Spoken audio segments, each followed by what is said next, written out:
Hi homies, welcome to episode 4 of our Crate Mod series. In this video we'll be covering everything that we haven't covered in the last 3 episodes. Or anything that I might have missed.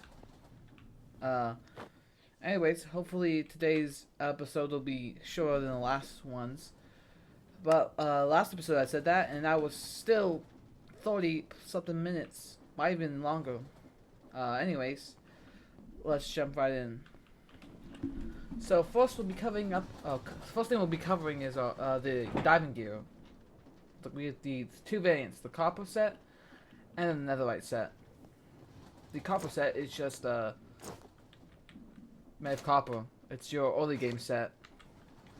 And what this does, if it wasn't already implied by being a diving set, is it allows you to breathe underwater, as you can see.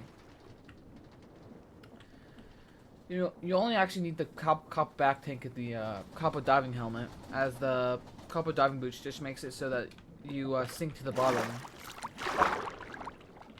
As you can see, I'm quite heavy and can no longer swim. If I take them off, I can float again. Another thing that the diving boots do is make it so that if you're standing on a belt, you don't get dragged along with it. So I take these off, as you can see, the belt takes me with it, pushes me along. But with the belts, with the diving boots, I don't get dragged. And the netherite diving set is just a upgraded version of the normal diving set.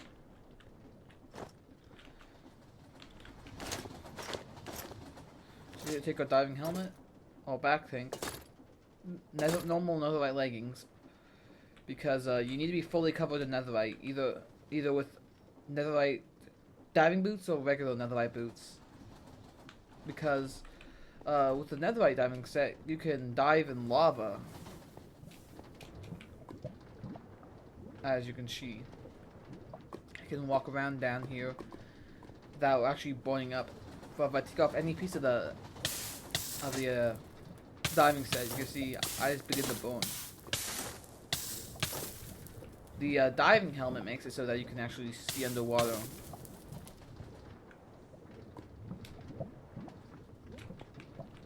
Interesting enough, I can still kind of swim out of the lava with the diving boots, even though they, if I give myself normal vanilla boots.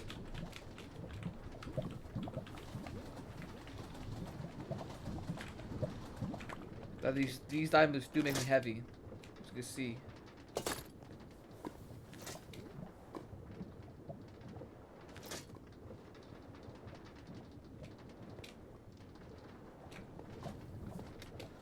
The netherite diving boots also do let you stand on the belts. Anyways, another thing these back tanks do is lets you run a potato cans. Well, you can run a potato can without the the back tank. It does damage the potato can. So if I take this off, and I a little slow with the potatoes, you'll see it starts taking off durability. But if I put the back tank back on, it will use the back tank pressure instead. You might have also noticed that I can load more than just potatoes into the cannon. You can also shoot carrots, apples. I think you can shoot about any food item. Although I've only tested these few,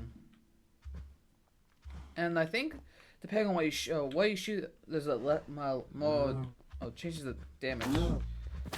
So potatoes do 2 shots to a cow, but carrots only do fucking. Holy. Carrots take 3 shots. Interesting to note is if you take a potato, a big one, it does fire damage, and the poisonous one applies poison. The golden apple and the enchanted golden apple actually applies healing to the cow. I'm pretty sure that's what the particle effects are. It also might be absorption. Oh, it's regen.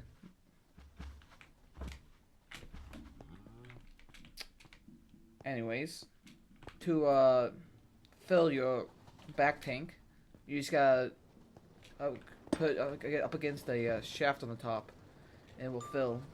The faster you're spinning the shaft on the top, the faster it refills. You can also enchant this, I believe, with the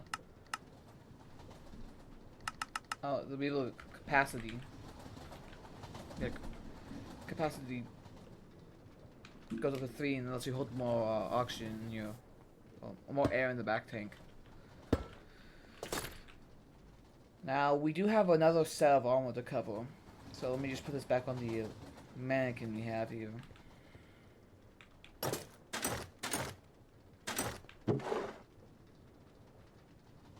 Actually, I'll take the baked potatoes with me. I think also thing to note, I'm pretty sure you can dual wield potato cans, and it does shoot both of them. Alternatively, it alternates between them.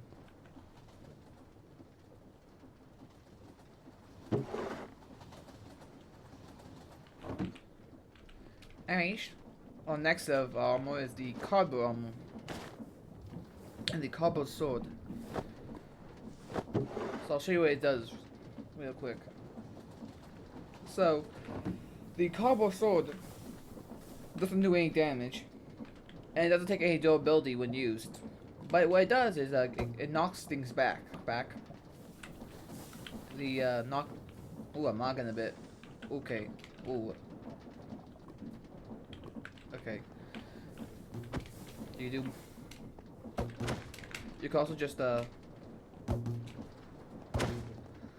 spam to do more knockback.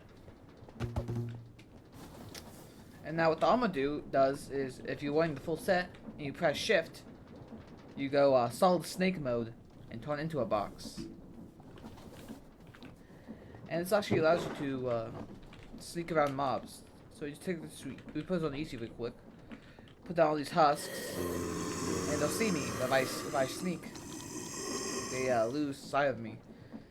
And you have to get really close before they can detect you again.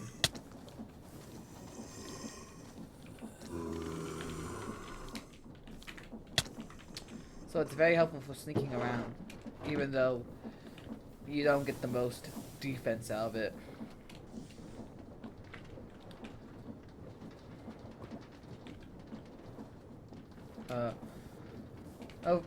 Over here we have the encased adjustable chain gear drive. This connects to the encased chain drive. And what it does is basically, as you can see, it has a little redstone bit. I mean, we can power this. If we power this, it will double the connecting, or double the speed, the RPM of the connecting chain drives. Only if the power is going into the adjustable gear shift. Because if it's not, and if you put power into the chain drive and power this, it'll actually half the RPM. And see if we can just stack that. Because I forgot to cover this in the control episode. Anyways, over here to the blueprint. This allows you to speed craft, basically. So let's say I take my andesite and my zinc, and we'll clear that. All you want to do is you click here. You put in your recipe like that, and now you can just click here if you get the materials to craft it, and then you just craft it, and you get 9 slots out of 1 crafting blueprint. You can place it like a painting, basically. So that's helpful for crafting all the game. So let's see, it even works with 3x3 recipes. So I would just do this. I could just speed craft. Oh, hold on. Oh Okay. Almost sneezed there. Oh. That was a little weird. Uh, anyways. Over here we have something... Oh, freak. This is... I'm gonna cover all the schematic stuff. So go to Game of Create real quick. And we got a schematic. We have to meet the schematic and quill, empty schematic, schematic table, and schematic cannon. What you want to do is select the corners of the build you want to make a schematic of. Save your name. So let's call this how. Well, actually, I already have this saved because this is the second time I had to record the video. But you get the idea. You put in a name and then press the save button. And once you do that, it'll appear here in your schematic table. So you just put in your schematic, click the one you want, position it. So we got position, move Y, which you press the hold Control and press the scroll wheel to do this. Hold Alt and use the scroll wheel to select between the options. Move Y lets you move it up and down. X and Z lets you move it back and forth, and left and right. You also need position. Position just allows you to move it freely like this. Rotate allows you to rotate it. Mirror lets you mirror it, unless this is a symmetrical build. Nothing changes. And then print. This is a creative thing. Yeah, the prints are creative mode tool only. But basically, you have it set. Once you get it set down in the place you want it, you go over to the schematic. You give it to this. Make sure has gunpowder. You get yourself a clipboard. You throw it up here, and it gives you your material list. And it shows you what blocks you need, and how many of them you need. But since I already have materials up here, I just need to provide a little more blocks. And if I throw it in here again, it should automatically check off the bricks. So now we have enough materials. If you want to go down here, we can put some printer options like skip missing blocks, protect block entities, and all these replace things. We press the play button, and it starts to slowly construct our house. Very useful. And the thing to know about these schematics is that they do save between worlds, because it saves to your CourseForge profile if you're playing via CourseForge.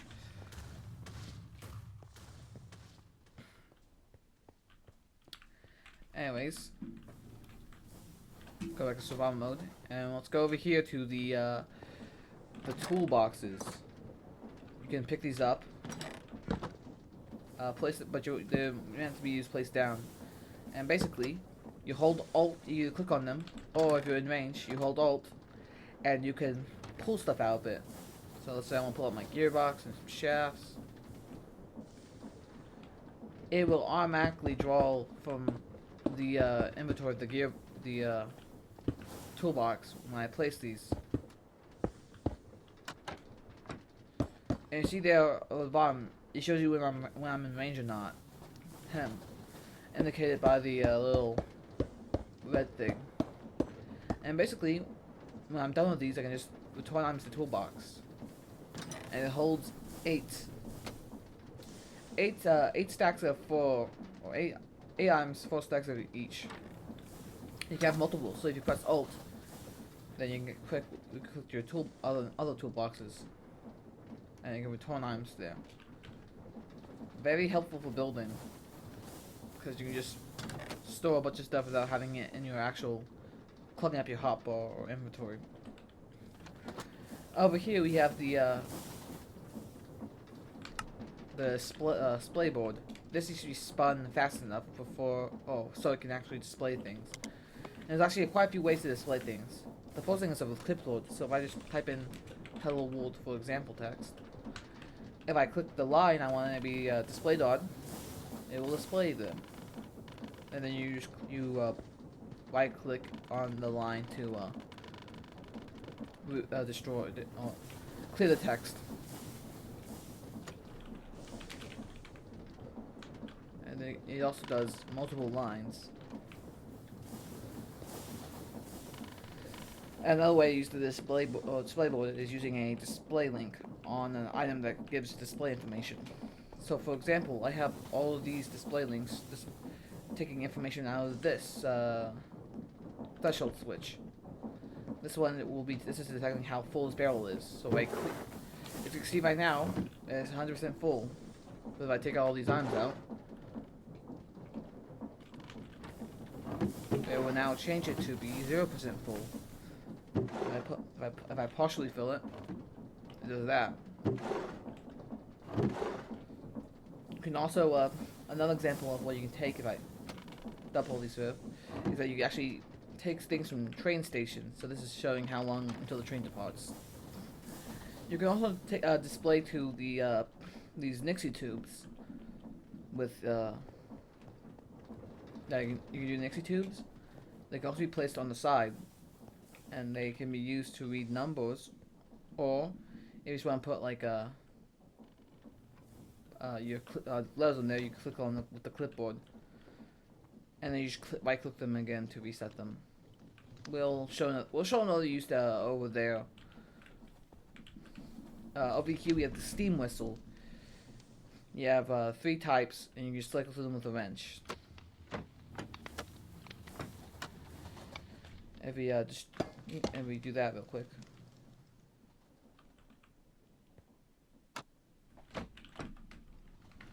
If I give myself a steam whistle with me, you can just make it taller by clicking on this to change the pitch. And what this does is that you need a steam boiler, obviously. It doesn't have to be an active one. But we provide redstone power, and then it makes noise. So you could technically make an organ with this. Pretty cool. The bell is just gives out redstone output when you ding it. If we go over here to our other train, this is covering the mechanical rollers and the contraption controls. What the rollers do is basically allow you to pave underneath your train. So if I activate this one and turn this one off, I have to reassemble the train.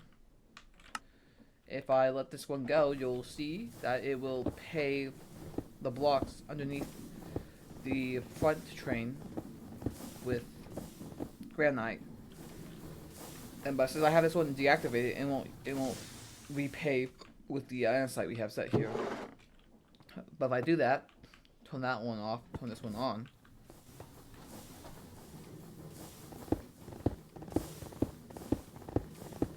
as you can see, we will repave over the granite. And there's actually some modes for this, so I can go show you over here. So let's say we have our oh freak. Okay, I forgot to convert this. Give me a second. So for the contraption controls, you have to like is this assembled? Yeah, it's assembled. We need this assembled. I'm gonna create them real quick, and I'll show you. You take your thing that you can freak. I cannot speak. So let's say we have a deployer. If we want to switch this one to be deployer, we just click here, make this one a drill, so we can prevent reassemble this again. Actually, I forgot to glue the front back on. I take my glue. I'll make sure I glue the train. Gluing your trains are very important. And then I don't want these drills to drill, so I can just push the train forward and it will not drill. And you can see we have our deployer there deploying. But if I turn that off, then we won't allow us to drill. I turn the deployers off, they won't deploy. And if I turn the drill back on,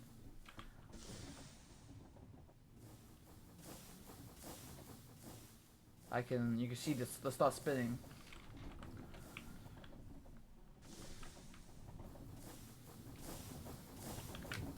Now I need to refit this so I can show you how to set up the mechanical rollers. So we take our mechanical rollers, and what you want to do is put them here at the front of the train. I think actually it doesn't even have to be the front. So you basically grab your block you want to set. You gotta make sure you place it on the filter, or else it won't do that. And then select your mode. Default's clear and pave below, but we can also set it to pave fill. So we'll do the sloped. Actually, yes, we'll do sloped, because straight is just all that, but it goes all the way down. And now we show off. It will pave. And I forgot to glue the tracks. Okay, but as you can see, it's I forgot to glue the thing back on, not the tracks. But you see, it paves. It puts the gravel around the underneath the rollers.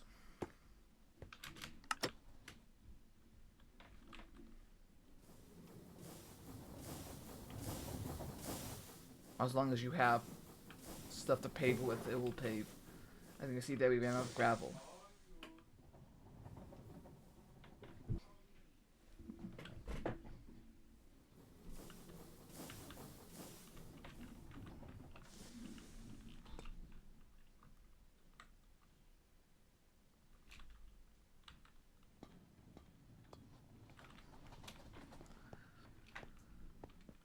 Anyways, on to the redstone connector, which we did briefly cover in episode 2, but that wasn't for its intended or main use. The main use is this. You put it either on contraptions or, I guess, on something that can move it, and whenever it makes contact with the other redstone contact, it will give out a redstone signal.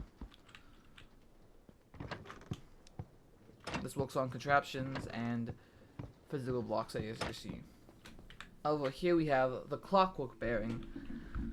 I'll show you better. It's this little thing right here, and this allows you to make big clocks, basically. If I let time go, so it's due, because I do have daylight cycle off. Game will do daylight cycle true. As you can see now, it will start ticking, and you can switch which hand is the minute and which is the hour hand.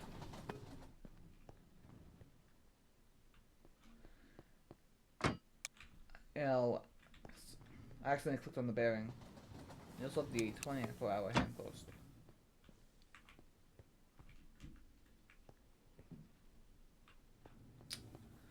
Anyways, this is just a skeletal version of basically the cuckoo clock, although this does something. So we do a time set noon. You see, whenever it's noon or time for you to go to bed, or actually, this fires when it's time when you can actually sleep, and then that fires. You can see.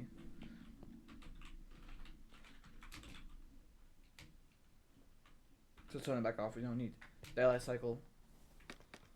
Oh yeah. We'll reset this for a second. Over here we have the mechanical sticker. I think it's just called the sticker. And what this allows you to do is toggle whether you want to pick up or drag a block with you. So you can see the sticky bit's not touching, but we power it, it now connects, and we can pull this along with us. Pull and push it. If we disconnect it, we are no longer pulling or pushing. And now this over here, the mechanical plow, this works like the other drill, saw, and deployer on a contraption. Well, it only works on contraption. What it does is basically, it lets you to clear things with weird hitboxes, like the torch and the rail. You can also plow your fields, as I'll show you once it hits that dirt block. As you can see, it tilled it.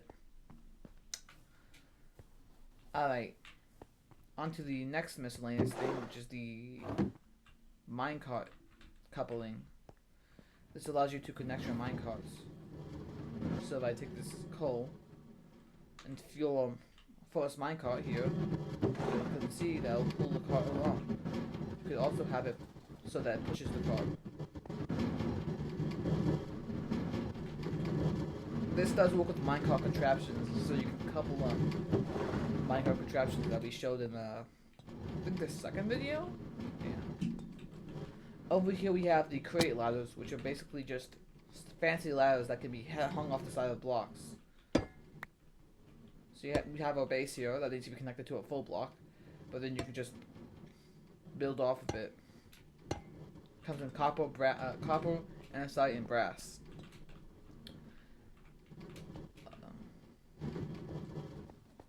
If we come over here, we have the red rose quartz lamp. Basically, you power this, and it stays powered on. You can't unpower it. But if you have them step in line like this, you power a different one, and it will change to that one being on. And then you can read the power output. I'm using Nixie tubes because they could do that. They can display the power level. So the closer the rose quartz bulb is to the comparator, the more power it has. So we go one further away, it's 14, 13, 12, 11, 10. Yeah. This is the get myself a pickaxe real quick. This is a bell, which is just a fancier version of the normal bell. But saying you can. Oh, hold on. My dog's barking in the background. I don't know if y'all can hear him. The thing you can do with this bell is you can put it over a soul fire, which then pumps the bell. And now this actually does something. Basically, when you ring it, you get this cool effect, and this shows you where mobs can spawn around the bell. So here it's all. If it turns night, this is where mobs can spawn.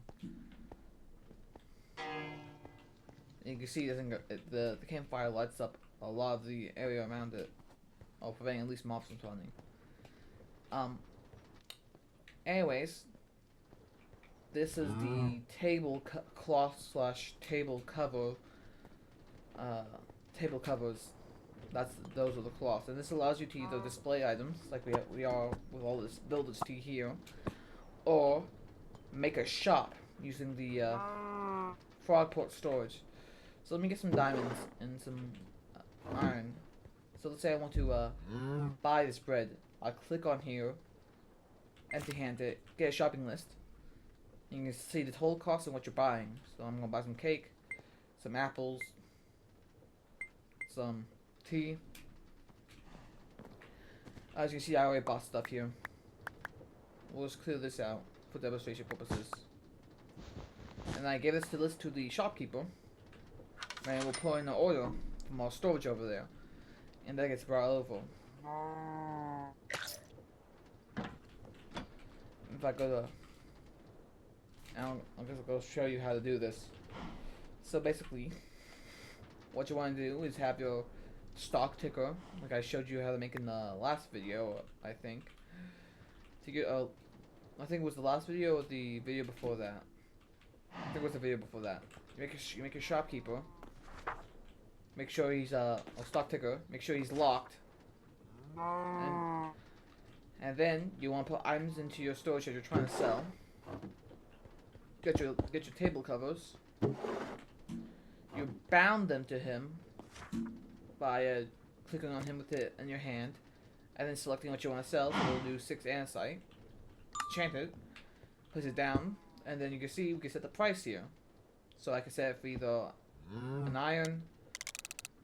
You can set how many you want, or if I want, I can make it something more exotic. Like we only trade for apples here, or honeyed apples, or baked potatoes, or netherite pickaxes, and then you can do this with as many little shop things you want. And now you want to simply hook up your storage with your stock link that you do normally, But make sure you set these to only your frog port here to only send packages. Because if it's receive packages, then something weird happens. So let's say I'll take this list, give it to the cow, and it'll just spin around in a circle and the frog will pick it back up. So take that to only send packages. Do that again, and now it will actually be gotten by a frog over here. There you go.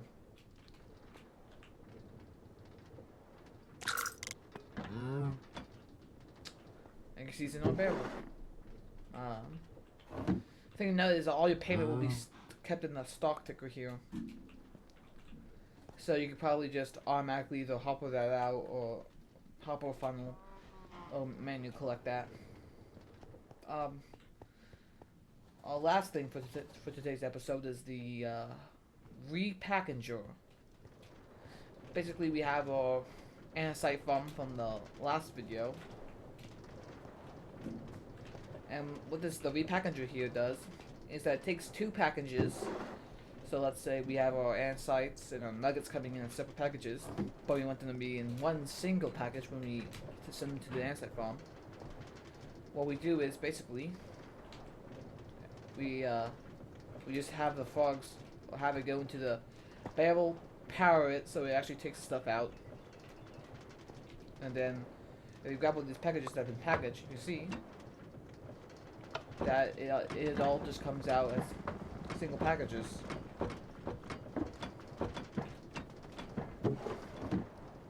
These are two packages, and then gets repackaged into one. Anyways, that should be it for today's video. If you want to see some more crate mod, like covering how to make certain farms or other crate add-ons, then comment down below. Maybe drop me a like. Anyways, like always, I'll see you in the next one. Bye!